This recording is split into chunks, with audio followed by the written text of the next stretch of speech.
Sir को न फेंक अपने फलक पर गुरूर से, सर को न फेंक अपने फलक पर गुरूर से, तू खाक से बना है तेरा घर जमीन है। सलाम नमस्ते सत श्री अकाल, मैं हूं आपके साथ हर्षिता मिश्रा और आप देख रहे हैं टाइम्स मेल। ताकत, सत्ता, गुरूर और बादशाहत, कहते हैं कि जब किसी राजा के हाथ में ताकत दी जाती है तब उसकी जिम्मेदारियां भी बढ़ जाती हैं, लेकिन जब राजा ताकत के गुरूर में डूबने लगता है तब शुरू होता है राज्य का पतन।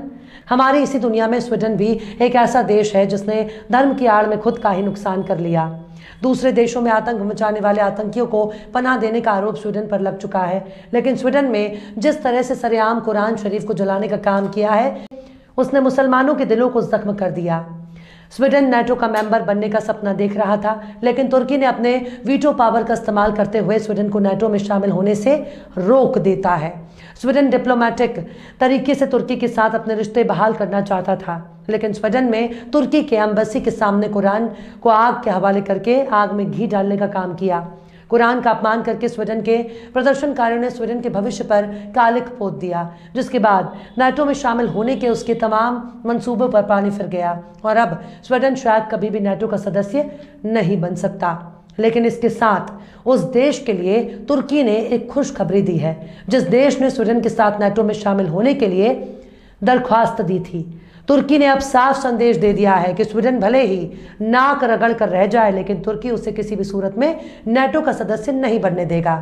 यानी स्वीडन ने कुरान को आग के हवाले करके खुद के पैरों पर कुल्हाड़ी मार ली है। बेचारा स्वीडन अब मुंह ताक रहा है और उसके सामने ही दूसरे देश को नाटो का सदस्य बनाने की बात सामने आ रही है, लेकिन वो चुपचाप इस तमाशे को देख रहा है। तुर्की ने स्वीडन को सर्कस का जोकर बना दिया, जिसे देखकर लोग मजे ले रहे हैं और वह इस खेल तमाशे में खुद को जोकर के तौर पर पेश करने के लिए मजबूर है। दरअसल फिनलैंड ने स्वीडन के साथ ही नाटो में शामिल होने का आवेदन किया था, लेकिन तुर्की ने दोनों ही देशों को नाटो में शामिल किए जाने का विरोध किया, जिसके बाद स्वीडन में तुर्की के खिलाफ जमकर विरोध प्रदर्शन शुरू हो गया। इस विरोध प्रदर्शन में तुर्की के दूतावास के बाहर कुरान शरीफ को जलाने का शर्मनाक वाकया पेश आया, लेकिन अब तुर्की ने फिनलैंड को लेकर अपना रुख नरम कर लिया है, जिसके बाद फिनलैंड को नाटो का मेंबर बनाया जा सकता है। आखिर कैसे तुर्की ने स्वीडन को शोहरत को धूल में मिलाया? आखिर कैसे तुर्की ने स्वीडन को बनाया सर्कस का जोकर? आखिर कैसे स्वीडन के मंसूबे को तुर्की ने किया नाकाम?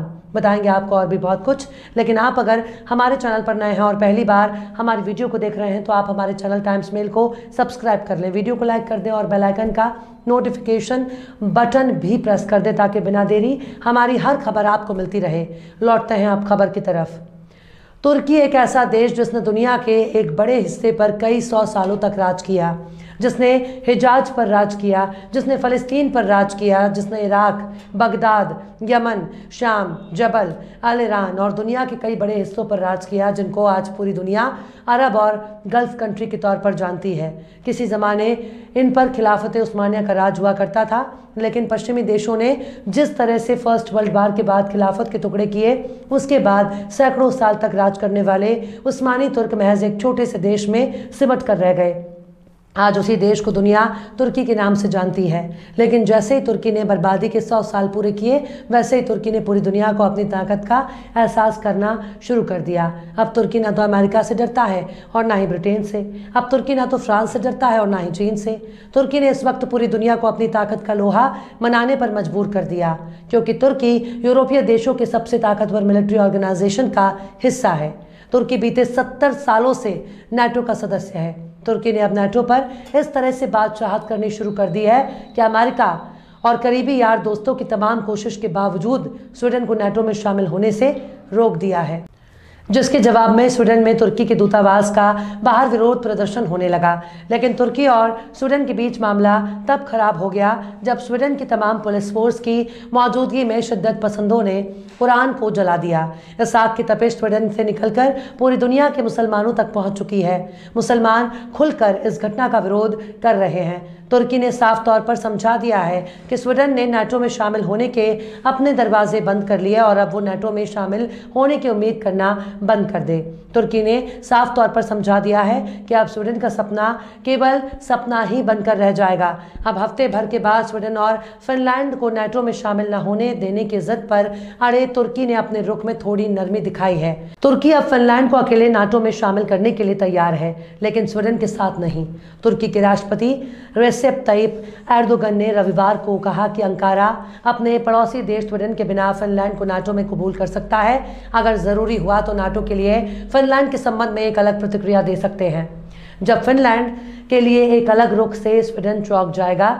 एर्दोगन ने अपने इस बयान से साफ कर दिया है कि वो स्वीडन को कभी नाटो का सदस्य नहीं बनने देगा। स्वीडन और फिनलैंड पिछले साल से ही नाटो में शामिल होने की कोशिश कर रहे हैं। दोनों के नाटो में शामिल होने की सारी प्रक्रिया लगभग पूरी हो गई थी, लेकिन अचानक एक घटना की वजह से तुर्की और स्वीडन के बीच तनाव बढ़ गया और तुर्की अब स्वीडन को नाटो में शामिल होने से रोक रहा है। नाटो में कोई सदस्य तभी शामिल हो सकता है जब सभी सदस्य देशों की सहमति हो। नाटो से स्वीडन के जुड़ने के विवाद की शुरुआत स्वीडन की राजधानी स्टॉकहोम से हुई। यहाँ विरोध प्रदर्शन में शामिल लोगों ने तुर्की दूतावास के बाहर प्रदर्शन किया।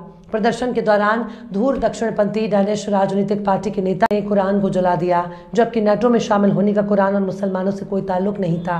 कई मुसलमान देशों ने कुरान जलाने को लेकर स्वीडन की निंदा की थी। तुर्की के राष्ट्रपति एर्दोगन ने इस घटना के बाद कहा, किसी को भी कुरान की बेअदबी करने का हक नहीं है।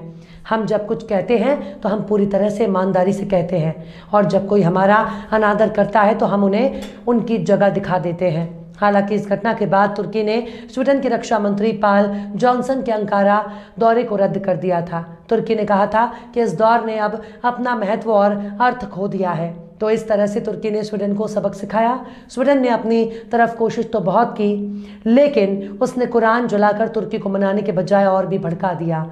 अमेरिका खुद को इतना बड़ा सुपर पावर बनाता है, लेकिन इस मामले में दखल देने की हिम्मत नहीं जुटा पा रहा, क्योंकि जो लोग कुरान जला सकते हैं वो बाइबल भी जला सकते हैं। उनके लिए कोई भी किताब महज कागज़ का टुकड़ा है। पर तुर्की ने सबको एहसास करा दिया है कि 100 साल पूरे हो चुके हैं और तुर्की फिर से वापस आ रहा है। बहरहाल चलते चलते आखिर में अशर हाशमी ने भी क्या खूब फरमाया है, तेरा गुरूर झुक के जब मिला मेरे वजूद से, तेरा गुरूर झुक के जब मिला मेरे वजूद से, न जाने मेरी कमतरी का चेहरा क्यों उतर गया। फिलहाल इस वीडियो में बस इतना ही। ये वीडियो आपको कैसा लगा कमेंट बॉक्स में ज़रूर बताइएगा। वीडियो पसंद आए तो लाइक करें। हमारे वीडियो लिंक को फेसबुक, ट्विटर, व्हाट्सएप पर अपने रिश्तेदार, यार, दोस्तों को भी शेयर करें। और बेबाक, निष्पक्ष, स्वतंत्र पत्रकारिता को सपोर्ट करने के लिए आप हमारे चैनल टाइम्स मेल को ज़रूर से सब्सक्राइब करें। और हाँ, बेल आइकन की घंटी वाली बटन भी ज़रूर से दबा दें ताकि आपको हमारे आने वाले नए वीडियो की नोटिफिकेशन फ़ौरन ही मिल जाए। फिर मिलते हैं किसी और वीडियो में एक नई खबर के साथ। हर्षिता मिश्रा को दीजिए इजाज़त। जय हिंद। तो देख लिया आपने हमारे इस वीडियो को। हमें उम्मीद है कि आपने हमारे वीडियो को लाइक किया होगा और दूसरों को भी शेयर किया होगा। अगर अभी तक आपने हमारे चैनल टाइम्स मेल को सब्सक्राइब नहीं किया है तो जल्दी से सब्सक्राइब कर दें और बेल आइकन भी प्रेस कर दें।